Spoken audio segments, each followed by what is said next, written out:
Salut Antoine, Bonjour, bonjour à tous. Salut Antoine. Salut. tu t'es pas trop ennuyé pendant ce confinement? Non, écoute, ça va. Bah, déjà, je travaillais, donc mine de rien, ça fait plaisir de travailler pour occuper les journées. D'accord. Après, pas mal de sport à la maison, et puis j'ai redécouvert les joies de jouer à la PlayStation. Comme tu peux le voir, Yuri a un casque de gamers, donc je pense que… Ah, j'ai quasiment le même avec le boulot. Parfait. Ouais, moi aussi. Tu fais quoi comme boulot, Antoine? Je travaille dans l'informatique. Ben moi, je suis dans mon bureau à la FIFA, tu vois. Donc, Ah ouais, je vois, ouais. ouais, voilà, J'ai ça vu c'est la mon. petite une derrière qui fait. Ouais, ça c'est ma touche française à la FIFA, on va dire. Ah, ouais, parfait. Ils Et- sont en Suisse, les bureaux ouais, de. on est à Zurich. Ok. C'est un super bâtiment et, euh, et la première fois que je suis arrivé, c'est quand j'ai signé, en fait, quand en octobre, j'ai signé à la fondation. Donc, je m'occupe de la fondation de la FIFA. Et, euh, et je voyais la FIFA très austère de loin, tu vois. Et en fin de compte, c'est un bâtiment vachement moderne et qui est très, très chaleureux. Alors, regarde, je vais te faire voir ma vue. C'est assez incroyable. Je sais pas si Vas-y. vous allez pouvoir voir. Est-ce que tu vois, j'ai la Ah, vue sur le Ah, terrain de foot. Tu ah vois? ouais. Voilà, ça c'est, voilà, tu vois. Donc, tous les matins, quand j'arrive au boulot, au cas où le foot te manque, mais bon. ouais, tu sais, Laure, Ça. des fois, je mets deux, trois ballons, je vais mettre deux, trois frappes. Ouais, mais on va refaire un foot bientôt, hein. Je préfère Ouais, bah, te dire. quand tu veux, quand tu veux. Et du coup, ce confinement, est-ce que tu as pu un petit peu plus profiter de ton temps libre pour Ouais. bah, faire de la cuisine, par exemple? Alors, Antoine, je vais te dire une chose. Ça a été un confinement assez incroyable parce que j'ai passé un mois avec mes parents. Voilà. Et le premier D'accord. mois, voilà, mes parents, ils sont un peu âgés, mais ils étaient en bonne santé, tout ça. Et donc, le premier mois, de Zurich, j'ai pris ma voiture, j'ai été à Lyon. Et je me suis posé avec mes parents parce qu'on savait pas justement où on allait. Et donc, j'ai été faire les courses pour eux, j'ai cuisiné pour eux, tout ça. Et c'était incroyable parce que je touche du bois, ils ont été en bonne santé, tu vois, ils sont toujours en Bien bonne sûr. santé. Mais cette relation que j'ai pas avec mes parents, la dernière fois que j'ai passé un mois chez mes parents, j'avais 14 ans, tu vois. Eh oui. J'ai 52, tu vois. Donc c'était assez incroyable. On a passé du bon moment. J'ai beaucoup cuisiné. Ah, J'adore, ça nous j'adore intéresse, cuisiner. J'adore Yuri. cuisiner, ouais. J'adore cuisiner. Alors, Annonce-nous tes plats. ben, j'ai fait beaucoup de poissons. Ouais, j'ai fait beaucoup de poissons. J'ai des belles recettes de saumon, tu vois. J'ai cuisiné assez épicé, thaï, oriental, tu vois. Tout ce que j'avais, j'ai truffé mes poissons à l'intérieur, j'ai doré mes dos de saumon. Il vit Voilà, la j'ai fait, cuisine. Il le vit ouais, la cuisine. ouais, tu vois, une belle cuisine, tu vois, sauter les crevettes, barbecue, pas mal de barbecue, mais toujours poisson, tu vois. Poisson. On a essayé de faire attention. Je pense, comme tout le monde, on a fait les premiers excès dans les premières semaines. Il y a eu beaucoup d'excès de bouffe, de vin, de fromage, de pain, tout ça. Et Ouais, puis non. après, on a commencé à calmer un petit peu la dose. Et puis maintenant, voilà, on s'est remis petit à petit au sport aussi, parce qu'il fallait en faire. Faut Et pas. puis, et puis maintenant, il y a un bon équilibre, quoi. Donc, j'ai Et est-ce que tes parents ont validé la cuisine? Parce que bon, est-ce que t'as pas Ah perdu ouais, beaucoup non. de clients? Non, mais là, ils font la gueule parce que maintenant, je suis rentré à la maison, ils font la gueule. Ils me disent, c'est quand tu reviens faire à manger? Moi, Tu peux y aller. je suis sur Lyon aussi. Ah, t'es à Lyon, t'es lyonnais. Ouais, Ah ouais, je suis super. même de Dessine. Ah, top, Antoine, super.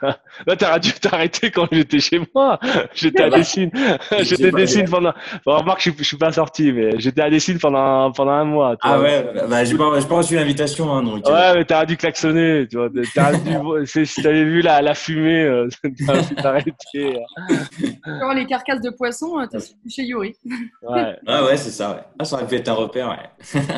Donc, tu Ouais, vas, ouais. tu vas, tu vas un peu au stade, t'es supporter de l'OL ou uniquement Eh du foot? ben, je suis supporter du PSG D'accord. depuis tout petit.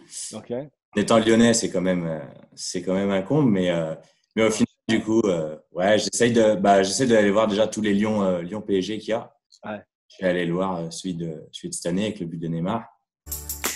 Toi, tu as été un des premiers top joueurs européens à Mhm. rendre aux États-Unis. J'aurais aimé savoir, du coup, à cette époque, qu'est-ce qui t'avait poussé à rejoindre ce pays et est-ce que tu suis encore le foot US actuellement?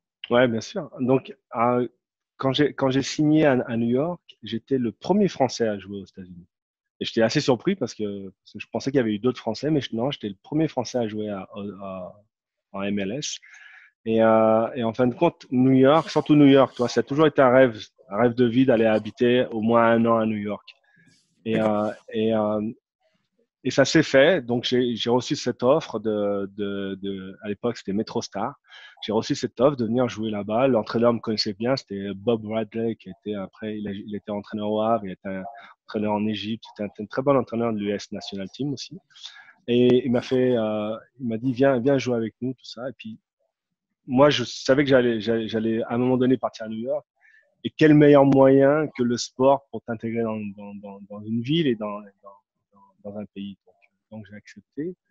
Et j'étais vraiment surpris parce que du coup, c'est un championnat complètement fou. Ça commençait, et puis tu fais des voyages, tu traverses des continents, Ouais. quoi. Je veux dire, la saison, elle est longue, fatigante, mais vachement enrichissante parce que j'aurais jamais été à Salt Lake City, j'aurais jamais été à Kansas City, j'aurais jamais été à Oklahoma, Caroline, et j'ai fait toutes les États-Unis pendant 2 ans comme ça.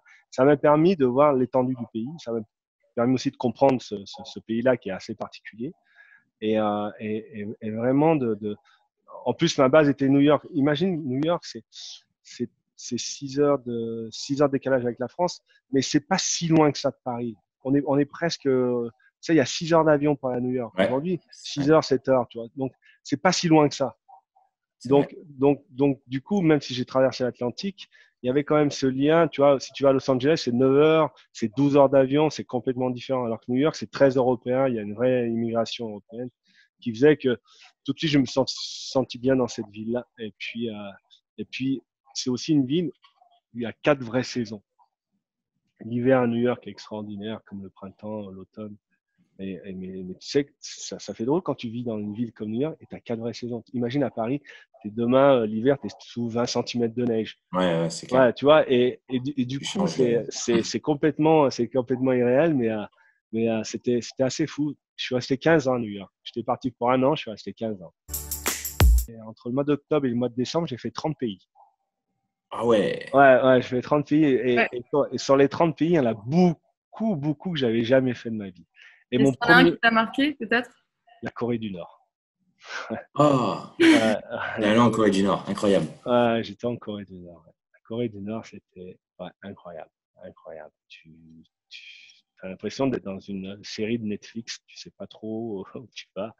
Et T'es c'était, encadré et tout ça, j'imagine. ouais, très encadré, tu crois jamais la population. Ouais. Tu vois, c'est assez fou, quoi. Après, j'ai fait pas mal de pays d'Asie, d'Afrique. La première fois, je suis retourné aussi avec Paris Saint-Germain au Rwanda. J'ai adoré le Rwanda.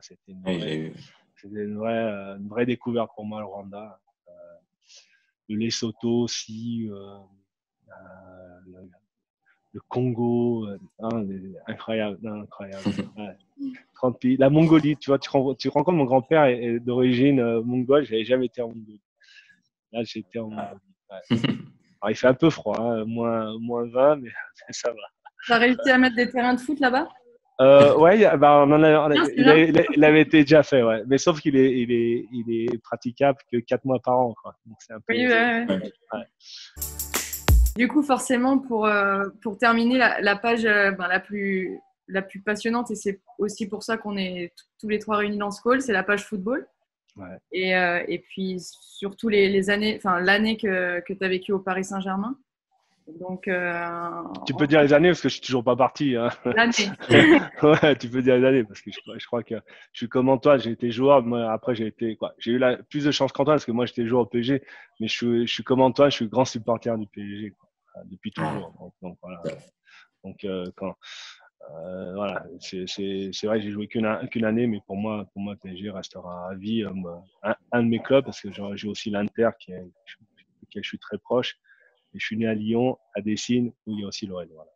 Donc, Non, mais ce qui est fou, c'est qu'effectivement, même si tu as joué qu'une année, enfin, c'est ce que je ressens. T'es très important pour les supporters et t'as vraiment marqué le club quand tu y as joué. Donc c'est top, quoi. Des fois, il y en a qui restent un peu plus longtemps et Ouais, ça. souvent pas qui Oui, c'est ça. c'est Bah, Comment tu expliques ça, Yuri? Que les gens se bah, souviennent de toi juste après un an une saison? parce que, à Paris, j'étais chez moi. J'ai vécu à Paris avant d'y jouer. Mon père était le premier capitaine du PSG. Donc moi, je me souviens, j'avais la maison à Saint-Germain. J'ai commencé mon école à Saint-Germain-en-Laye. Et à chaque fois que j'avais la possibilité d'aller au Parc des Princes, c'était comme si j'étais chez moi. Voilà. Donc quand j'ai signé à Paris, il n'y a pas eu le truc d'adaptation, pas adaptation. Tu vois, c'est retour à la maison. Voilà, retour à la maison. Et, euh, et, euh, et j'ai toujours imaginé un jour jouer au Parc et au PSG. Et j'ai toujours imaginé comme ça s'est passé quand j'ai joué. Tu vois, cette ferveur. Il y avait Boulogne, Auteuil, tu vois, la folie. On avait un jeu extraordinaire. On avait une équipe extraordinaire. Il y avait la chose suprême, c'est qu'on a gagné cette coupe. Je me souviens, tu étais encore jeune, mais Paris Saint-Germain, les années auparavant, toujours stoppé en demi-finale. Et là, nous, cette année-là, on a tout balayé, on a gagné la Coupe des Coupes et on a ramené cette coupe, ce trophée au Parc, et à Paris et à la France aussi. Donc c'était important. Voilà. Et je crois que j'ai marqué aussi des buts assez spectaculaires. Et je pense qu'il y a, tu sais, les gens, on peut pas les rouler. Hein, quand tu aimes un endroit, tu peux embrasser 10 fois le maillot. Si tu l'aimes pas, les gens, ils le voient, ils le savent. Donc, mais je pense que le PSG aujourd'hui a franchi un grand cap. C'est vrai que tant qu'ils gagneront pas, et ça c'est toujours la même chose, tant qu'ils gagneront pas la Champions League, pour les autres, ils ne feront pas partie de. Mais je pense qu'on fait partie des 10 meilleurs clubs du monde sans avoir gagné cette Champions League, alors que tous les autres l'ont déjà gagné et il y en a beaucoup qui l'ont gagné qui font plus partie des 10 grands clubs du monde. Donc à un moment donné, ça viendra et quand ça viendra, et ben ça sera une satisfaction, mais ça sera pas euh, l'arrêt de quelque chose. Je pense qu'il y a une continuité à faire avec ce club-là qui est juste au début de ce qu'il peut faire. Ouais, en effet. J'ai cru comprendre que tu étais ambassadeur, du coup, au Ouais, pays actuellement. ouais, tout à fait. J'étais, tu sais, Antoine, j'étais ambassadeur déjà quand j'étais à New York.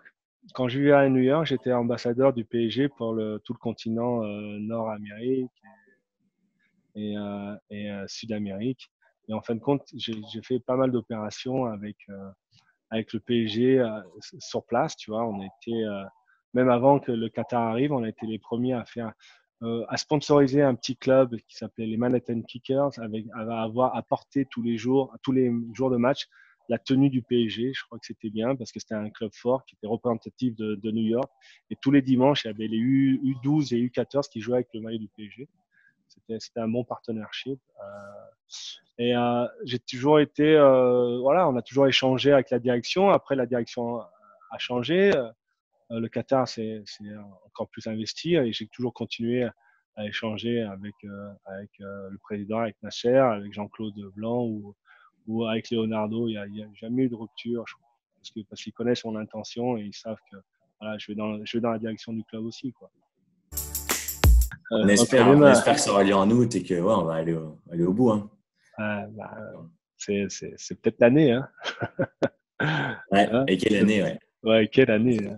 Quelle année. Ouais, c'est C'est sûr. c'est vrai que le match contre Dortmund a été soi-disant joué à huis clos, mais il n'était pas vraiment à huis clos. Hein. Il y avait tous les supporters à l'extérieur et je pense qu'il y avait tout Paris et toute la France derrière ce match-là. Donc, Ah, c'était fou. c'était Non, fou. j'imagine que t'étais pas très loin ou t'as suivi ça aussi. Ah ouais, je vais venir au stade pour Dortmund et ça s'est pas fait, mais bon, on, on, on a, on a regardé ça avec des amis et puis voilà, on a passé un bon moment. Mais c'est Ouais, qu'une étape, c'est qu'un match. Tu vois, il y en a d'autres encore. bien sûr. La route est C'est longue. ça. La route est C'est longue. ça. J'étais avec des personnes du club justement où on avait fait un événement à côté de la Tour Eiffel. Et c'était vraiment un plaisir de partager ce moment avec des personnes qui qui travaillent dans l'ombre, parce que le club, on s'en rend pas compte, mais c'est une fourmilière avec des personnes qui travaillent beaucoup. Bon, il y a l'équipe forcément qui prend la lumière, et ce jour-là, on a eu ce moment ensemble. On a eu la récompense en plus du résultat, et ces gens-là, ils se donnent encore plus parce qu'ils sont un peu comme toi aussi, Yuri, ils sont reconnaissants et puis ils ont une passion du club, et c'est ça qui les anime. Donc de vivre ça avec ces gens avec tout le personnel, pas tout le personnel, mais une bonne partie, ça m'a fait vraiment plaisir. C'est bien. Mais tu sais, c'est dans les moments difficiles ou de difficultés, tu peux vraiment t'apercevoir si le club est solide, si le club il est vraiment, tu vois, ce qu'il prétend être. Et je dis ça parce que, par exemple, avant le match contre Dortmund, ou avant même, tu vois, avant même cette double confrontation contre Dortmund, il a commencé à arriver à partir du mois de janvier, il y a eu une chape de plomb là sur Paris là, tu sentais le truc, la presse, et Dortmund qui fait ci, et Dortmund qui fait ça, et l'autre qui mange pas avec lui, tout ça. Et tu sais, ça c'est très chez nous, quoi. Tu sais, le match était au mois de février, d'un coup au mois de janvier, on a commencé à, tu les as vu arriver les gros nuages noirs là au-dessus au-dessus de la porte d'Auteuil. Tu les as vus arriver, quoi. Et je pense que, tu vois, ce match de Dortmund n'est pas juste un résultat, c'est qu'un 8e pour moi. C'est un match. Voilà. Et c'est la façon dont il a été géré par, comme tu dis, là, par le staff, pas aussi par les supporters qui sont déplacés, qui ont fait, et puis derrière par les joueurs. Je crois qu'il y a eu un vrai langage, il y avait une vraie communion entre les trois parties qui est le plus important à la fin. Je vais du coup conclure notre call avec un petit quiz. T'as révisé, Antoine? T'es prêt? C'est bon. Yuri, t'as révisé sur toi-même? Ouais. C'est parti. Du coup, je pose une question. Pour la première, c'est celui qui sera le plus proche de la réponse qui aura gagné. Combien de buts Yuri a-t-il marqué au Paris Saint-Germain, toutes compétitions confondues? Je vais dire 20. Et moi, je vais dire 24. Antoine, t'as répondu au pif? J'ai bossé, j'ai dit. Non, c'est 20. Yuri, je t'ai dit avant le call. Ouais, non, mais moi, je compte les buts qui sont refusés aussi, hein, excuse-moi. Hein. Moi, j'ai eu des buts refusés, ça fonctionnait pas pour moi et c'était bon. Il y a eu des hors-jeu, j'étais pas en jeu. Yuri, on a déjà fait des quiz et en général, les fans connaissent mieux les joueurs qu'eux-mêmes. Donc, ouais. tu confirmes aujourd'hui, Antoine? Je confirme. Bravo, Antoine. Quel numéro portait Yuri au Paris Saint-Germain? Eh ben, je dirais le 6. Il est trop fair-play, Yuri. En fait, Yuri, il veut que tu gagnes. Bah oui, c'était à ça, dire le 6, oui. Je vais mettre un point partout, si tu me l'accordes. D'accord. Antoine. Okay. Parce que j'ai vu que Yuri connaissait quand même la réponse. Ouais. Antoine aussi, hein, il la connaissait. Apparemment. Bon, 2-1. Allez, ça fait 2-1. Allez, 2-1. Allez, 2-1. Merci Yuri. Prenez bien soin de vous toujours. Et puis, on se retrouve bientôt. J'espère que tu as passé un bon moment, Antoine. C'était génial. Merci beaucoup. Tu as posé toutes tes questions, mais tu en as quand même posé beaucoup. Oui. Non, top. Yuri a été très, très sympa de répondre à toutes les questions. Merci Antoine. Merci à toi. Et puis, voilà, j'espère qu'au mois d'août, on se retrouvera si on peut, dans une tribune. Peut-être pas, mais on se retrouvera sur la même équipe parce qu'il y aura peut-être une finale de Champions League et notre équipe sera en finale. Ouais, j'espère aussi. On va croiser les doigts. Bon, merci à tous. Ciao. Bye bye à tous.